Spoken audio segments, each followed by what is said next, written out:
साथियों, स्वागत करते हैं आपका अपने चैनल लेटेस्ट नर्सिंग में। दोस्तों, आज की वीडियो आपके लिए बहुत ज़्यादा इंपॉर्टेंट होने वाली है। जो भी कैंडिडेट सीसीएच का कोर्स कर रहे हैं उनके लिए यहाँ पे बहुत ज़्यादा इंपॉर्टेंट क्वेश्चन लेके आए हैं। दोस्तों, अगर ये वीडियो आप देखोगे दोस्तों, आपको पता चल जाएगा कि क्या शानदार क्वेश्चन है। एक क्वेश्चन के साथ साथ आपके बहुत सारे क्वेश्चन क्लियर होने वाले हैं। तो दोस्तों, अगर आप भी सीसीएच की तैयारी कर रहे हैं, आप भी सीसीएच का कोर्स कर रहे हैं, तो दोस्तों इस तरीके के क्वेश्चन ज़रूर देखें। अगर आप ये वीडियो देखोगे तो आपको बहुत सारी हेल्प मिलेगी और सीसीएस के जो पेपर होगा उसमें एग्जैक्ट क्वेश्चन देखने को मिलेंगे। तो दोस्तों, बिना देरी किए हुए वीडियो को स्टार्ट करते हैं और क्वेश्चन पहले से ही स्टार्ट करते हैं। पहला क्वेश्चन क्या होने वाला है, यहाँ पे बताया गया है time interval between entry of agent till appearance of sign and symptoms is known as. दोस्तों, बहुत ज़्यादा इंपॉर्टेंट क्वेश्चन है ये।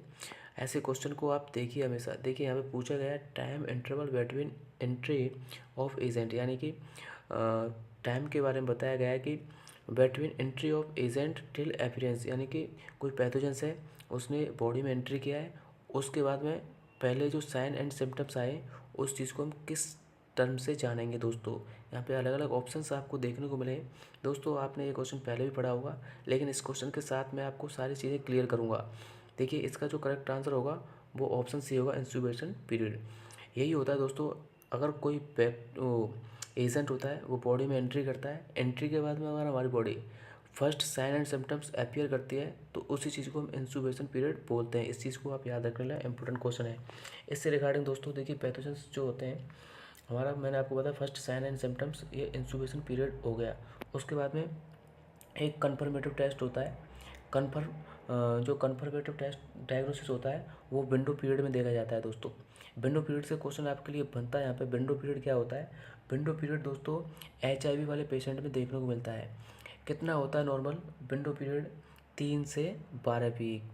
दोस्तों, आपसे क्वेश्चन पूछ लिया जा सकता है कि विंडो पीरियड किस में देखा जाता है। विंडो पीरियड एचआईवी पेशेंट में देखा जाता है और नॉर्मल कितना होता है, ये 3 से 12 होता है। कितना होता है, 3 से 12 वीक होता है। इस चीज़ को आप याद रखना, ठीक है। कॉन्टाजियस का मतलब होता है दोस्तों कॉन्टाजियस इन्फेक्शियस, जैसे इन्फेक्शन फैलता है उसी तरीके से हम उस वर्ड को यूज़ कर सकते हैं, कॉन्टाजियस। और ये पैथोजेनेसिस, पैथोजेनेसिस का मतलब होता है कोई पैथोजन है, उसकी फैलने की जो दर है वो कितनी है, पैथोजेनेसिस किस तरीके से वो रोग को फैला रहा है, ठीक है। प्री पैथोजेनेसिस यानी कि डिजीज की कंडीशन से पहले की कंडीशन को प्री पैथोजेनेसिस कंडीशन बोला जाता है। दोस्तों, उम्मीद करता हूँ क्वेश्चन सारा क्लियर हो गया होगा। नेक्स्ट क्वेश्चन की बात करेंगे। यहाँ पे शानदार क्वेश्चन है आप लोगों के लिए, बहुत ज़्यादा इंपॉर्टेंट क्वेश्चन है। ऐसे क्वेश्चन है दोस्तों, अगर आप एक बार देखोगे तो हमेशा के लिए याद हो जाएंगे, ठीक है। दूसरा क्वेश्चन यहाँ पे पूछा गया है, एक 3 साल का बच्चा है, ठीक है, completely immunize child comes to an immunization clinic at PSC for first time. दोस्तों, 3 साल का बेबी है, उसने कोई भी इम्यूनाइजेशन नहीं करवाया है, यानी कि कोई भी टीका नहीं लगाया उसके। 3 साल का बच्चा है तो बीसीजी भी और कोई सा वैक्सीन उसने नहीं लगवाया है, तो वो अब उसके लिए कौन कौन से यहाँ पे टीके लगेंगे। यहाँ पे आप ऑप्शंस देख सकते हो, आप सोच सकते हो दोस्तों कौन कौन से टीके लगेंगे। 3 साल का बच्चा है, देखिए सबसे पहले मैं आपको बताऊँगा यहाँ पे क्या बताने वाला हूँ। अगर सबसे पहले मैं आपको बीसीजी की बात बता देता हूँ, बीसीजी कब तक नहीं लगाना चाहिए।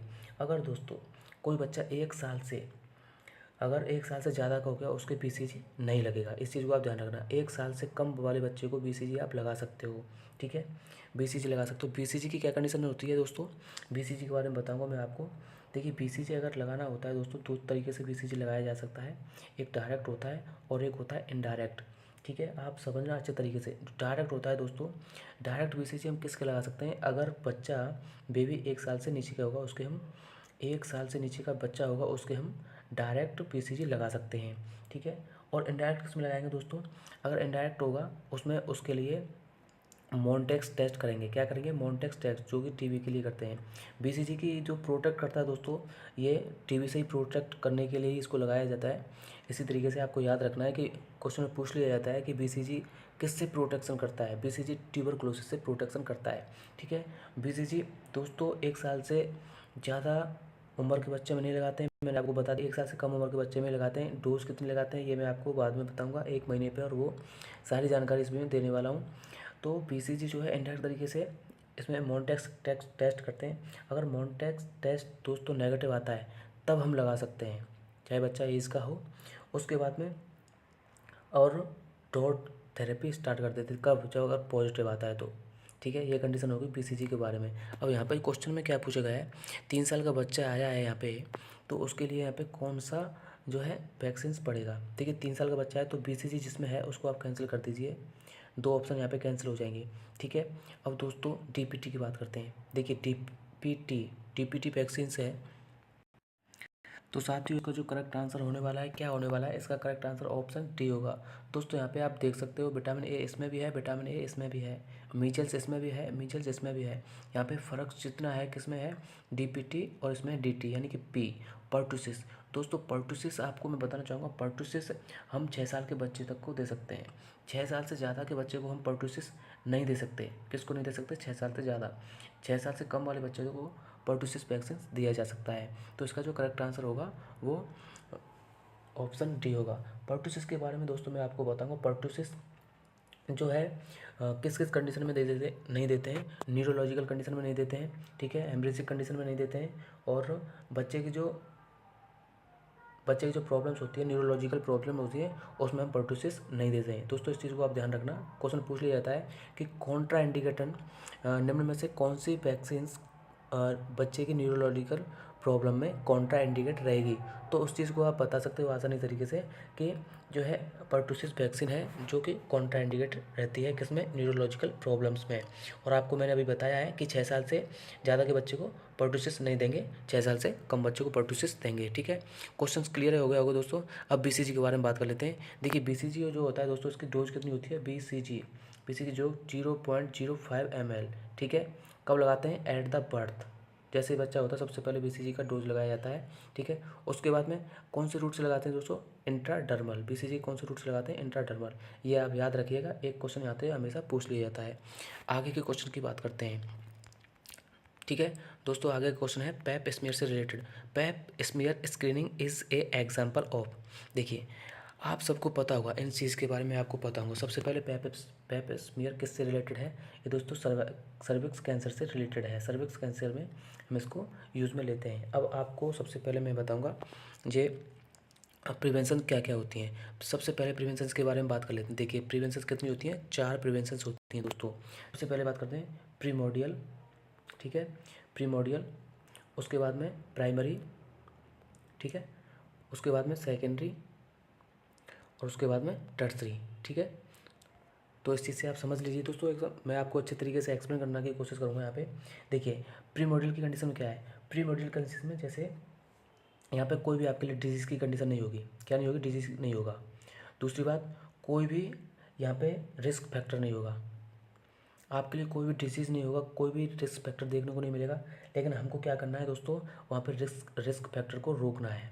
क्या टारगेट रहेगा हमारा, रिस्क फैक्टर को रोकना है। ये हमारी प्री मॉड्यूल कंडीशन होगी। प्री मॉड्यूल कंडीशन यहाँ पे कोई भी रिस्क फैक्टर नहीं होता है, कोई भी डिजीज़ नहीं होता है। जैसे हम एकदम स्वस्थ हैं, हम किसी भी बीमारी को रोकते हैं या रिस्क फैक्टरों को रोकते हैं, जैसे हम स्मोकिंग करते हैं, तो उस चीज़ को हमें नहीं करना चाहिए, क्योंकि हमें पता है हम स्वस्थ हैं और हमारे रिस्क फैक्टर क्या है, स्मोक जो करते हैं वो रिस्क फैक्टर हो जाते हैं। अगर हम इन रिस्क फैक्टरों को रोकेंगे तो हमारी ये प्रीमोडियल कंडीशन में आएगा। ठीक है, अब बात कर लेते हैं प्राइमरी कंडीशन की, प्राइमरी प्रिवेंशन। प्राइमरी प्रिवेंशन में क्या होता है, देखिए दोस्तों यहाँ पे डिजीज़ प्रेजेंट नहीं होता है। क्या नहीं होता है, डिजीज़ प्रेजेंट नहीं होता है, लेकिन रिस्क फैक्टर प्रेजेंट होते हैं मेरे दोस्तों। इसमें प्राइमरी कंडीशन में रिस्क फैक्टर प्रिवेंट करने होते हैं।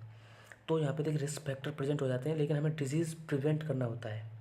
ठीक है, तो ये आप समझ सकते हो, यहाँ पे रिस्क क्वेश्चन पूछ लिया जाता है कि रिस्क फैक्टर प्रेजेंट है, डिजीज़ प्रेजेंट नहीं है। इस तरीके से डिजीज़ प्रेजेंट है लेकिन रिस्क फैक्टर प्रेजेंट नहीं है।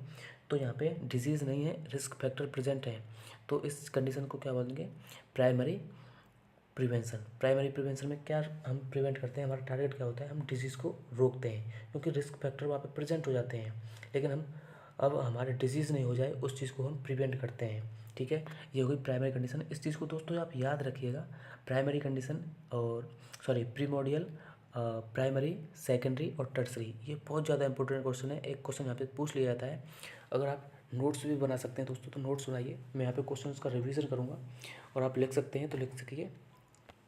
ठीक है। अब बात करते हैं सेकेंडरी। सेकेंडरी में क्या बताया गया है दोस्तों, यहाँ पे टारगेट क्या होता है। देखिए सेकेंडरी में दोनों चीज़ पाई जाती हैं। यहाँ पे डिजीज़ की कंडीशन प्रेजेंट होती है और यहाँ पे रिस्क फैक्टर तो होते ही हैं। अब हमारा टारगेट क्या होता है, डिजीज़ को ट्रीटमेंट करना। ठीक है, यहाँ पे रिस्क फैक्टर प्रेजेंट होंगे आपके लिए और डिजीज़ भी प्रेजेंट होगा। हमारा टारगेट क्या होगा दोस्तों, हमारा टारगेट ये होगा कि डिजीज़ को ट्रीटमेंट करेंगे। डिजीज़ का जो भी हमारा डिजीज़ है उसको ट्रीटमेंट करेंगे।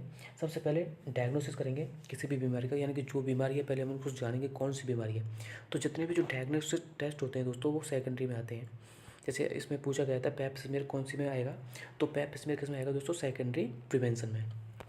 इस चीज़ को आप याद रखिए, बहुत ज़्यादा इंपॉर्टेंट है। सेकेंडरी कंडीशन, सेकेंडरी प्रिवेंशन, इसमें जितने भी डायग्नोस्टिक टेस्ट होते हैं उन सब को सेकेंडरी प्रिवेंशन में रखा गया है। बहुत ज़्यादा इंपॉर्टेंट क्वेश्चन है, आपसे किसी भी डायग्नोसिस का नाम पूछ लिया जाएगा। जैसे हम किसी डिजीज़ को डायग्नोसिस कर रहे हैं तो वो कौन सी प्रिवेंशन में रखा जाएगा, उसको हम सेकेंडरी प्रिवेंशन में रखेंगे। दोस्तों मैंने अभी आपको 3 प्रिवेंशन पढ़ाई है, प्रीमोडियल, प्राइमरी, सेकेंडरी। उसके बाद में बात कर लेते हैं यहाँ पे टर्सरी। कौन सी प्रिवेंशन के बारे में, टर्सरी प्रिवेंशन के बारे में, टर्सरी। ठीक है, टर्सरी प्रिवेंशन के बारे में क्या बताया गया दोस्तों, ये एंड स्टेज प्रिवेंशन है।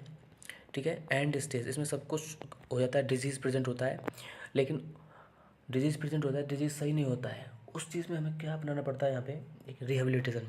हमें डिजीज़ के साथ में ही रहना पड़ता है और वहाँ पे डिजीज़ की जो कॉम्प्लिकेशन है, मतलब बहुत ज़्यादा परेशानी नहीं हो। रिहेबिलिटेशन का मतलब ये होता है कि डिजीज़ के साथ में है डिसेबिलिटी लिमिटेशन, यानी कि जो हम काम नहीं कर पा रहे हैं, डिसेबिलिटी लिमिटेशन इसमें आता है, डिसेबिलिटी रिहेबिलिटेशन। तो इसकी लिमिटेशन करते हैं, यानी कम करते हैं, डिसेबिलिटी को थोड़ा सा कम कर सकते हैं, लेकिन डिजीज़ प्रेजेंट होता है और वहाँ पे कंडीशंस थोड़ी सी खराब ही रहती है, लेकिन हम उस चीज़ को लेते हुए साथ चलते हैं। ठीक है, इसी को बोलते हैं हम रिहेबिलिटेशन। ठीक है, इसमें थोड़ा बहुत लिमिटेशन, डिसेबिलिटी लिमिटेशन का यूज़ करते हैं, डिसेबिलिटी लिमिटेशन करते हैं। ठीक है, ये हो गई एंड स्टेज। इस तरीके से आपके लिए 4 प्रिवेंशन हो गई दोस्तों, प्रीमोडियल, प्राइमरी और सेकेंडरी और टर्सरी। बहुत ज़्यादा इंपॉर्टेंट है दोस्तों, एक क्वेश्चन सभी एग्ज़ाम पूछा जाता है और ये CCH के पेपर में भी एक क्वेश्चन यहाँ से आएगा। ठीक है, उम्मीद करता हूँ दोस्तों समझ में आ गया होगा। नेक्स्ट क्वेश्चन की बात करते हैं।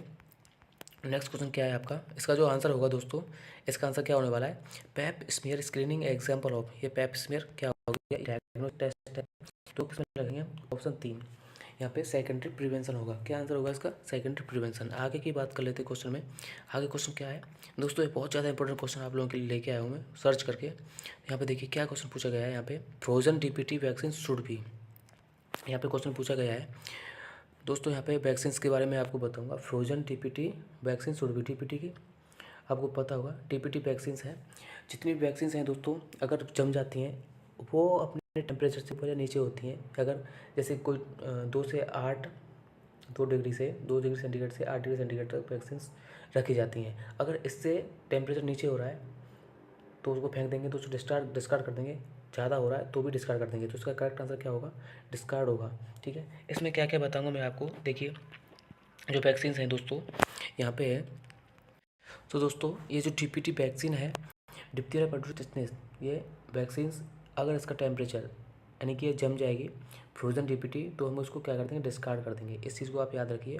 ठीक है, यहाँ पे बताया गया इमर्ज इन हॉट वाटर, तो ऐसा कुछ भी नहीं होगा। Roll between palm until the reach room temperature, कहने का मतलब यही है, इसमें जितने भी ऑप्शंस हैं वो सभी गलत हैं। आपको क्या करना है, उसको फेंक देना है, डिस्कार्ड कर देना है, अगर उसका टेम्परेचर मैनेज नहीं होता है। एकदम फिक्स टेम्परेचर पे होती है दोस्तों, ना ज़्यादा ठंडी ना ज़्यादा गर्म। ठीक है, चलिए आगे के क्वेश्चन में बात कर लेते हैं।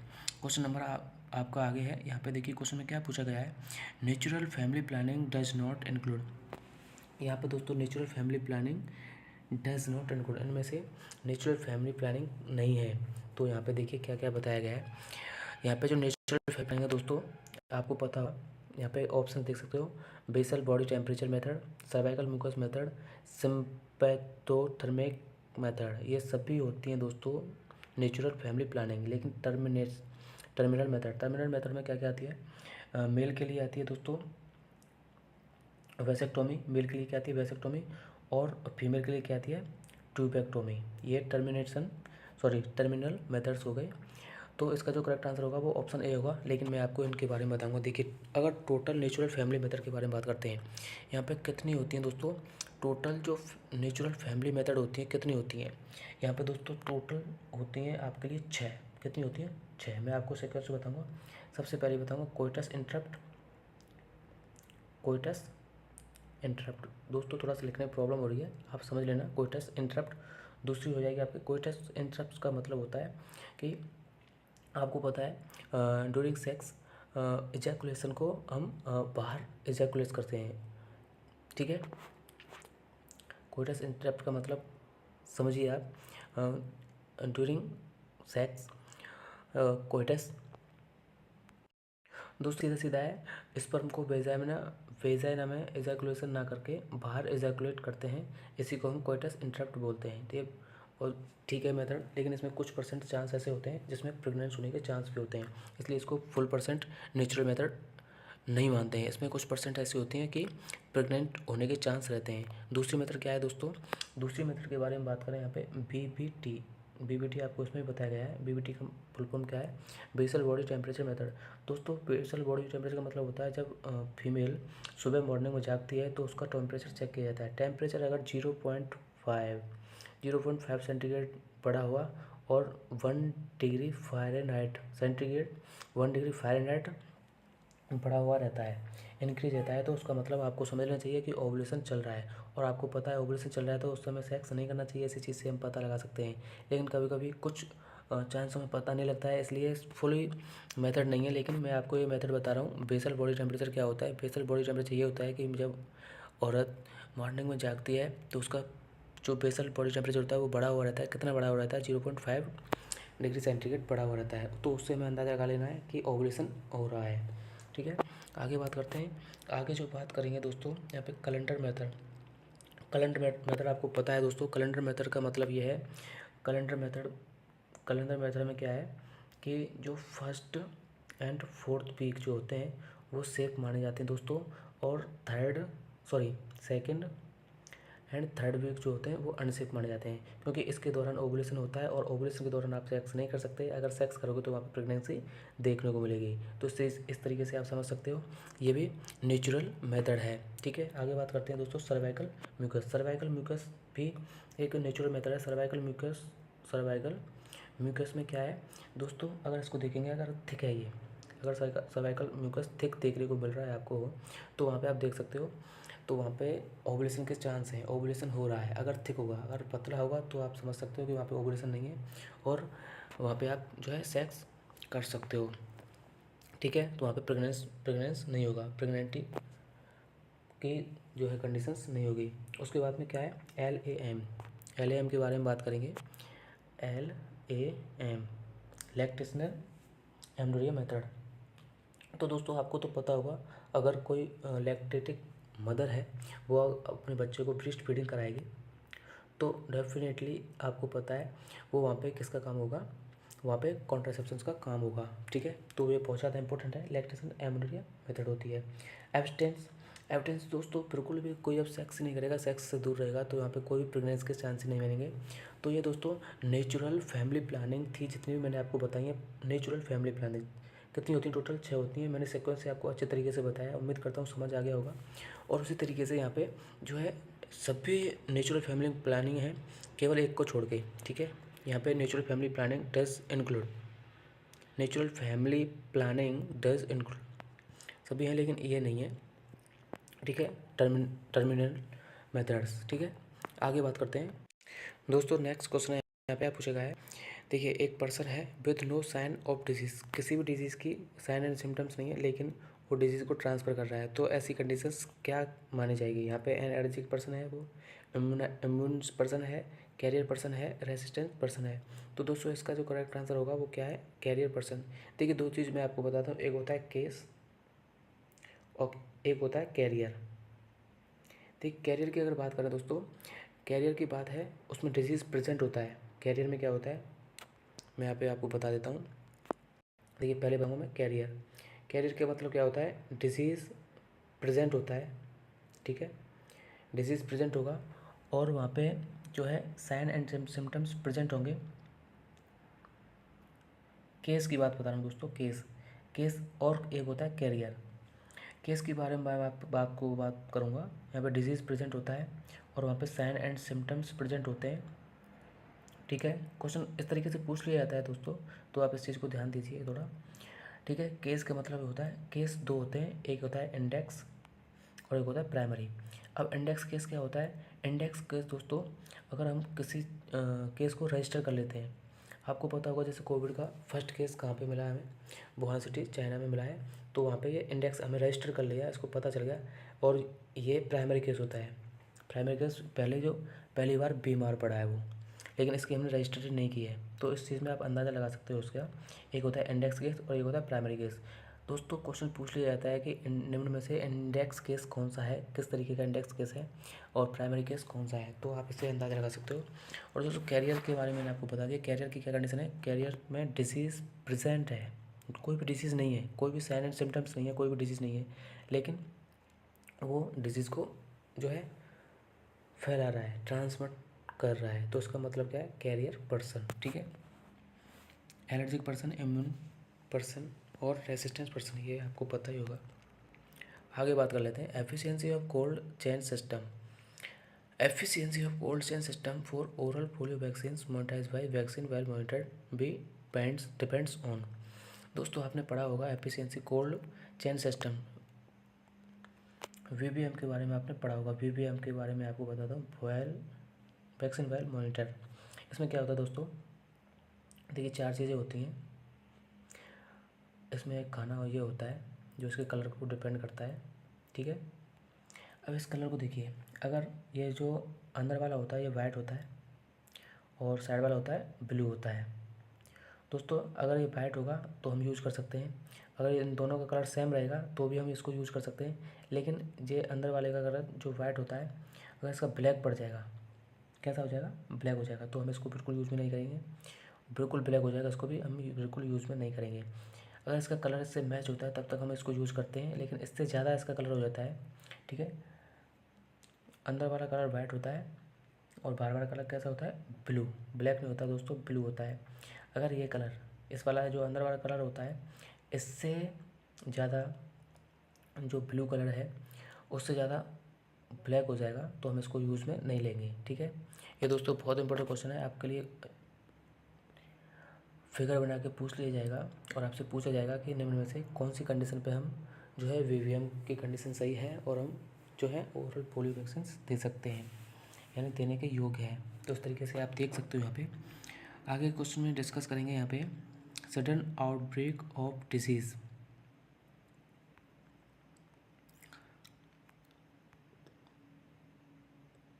यहाँ पे दोस्तों आपके लिए बहुत ज़्यादा इंपॉर्टेंट क्वेश्चन आ गया फिर से। Sudden outbreak of disease occurrence over very wide area में cover international boundaries affect large number of people. दोस्तों यहाँ पे इंटरनेशनल आ गया तो आप समझ गए होंगे, इंटरनेशनल है तो ये पैंडेमिक कंडीशन है, इसका करेक्ट आंसर क्या होगा, पैंडेमिक। अब मैं आप बात कर लेता हूँ एपिडेमिक। एपिडेमिक दोस्तों जो डिसीज़ है ये पर्टिकुलर होता है।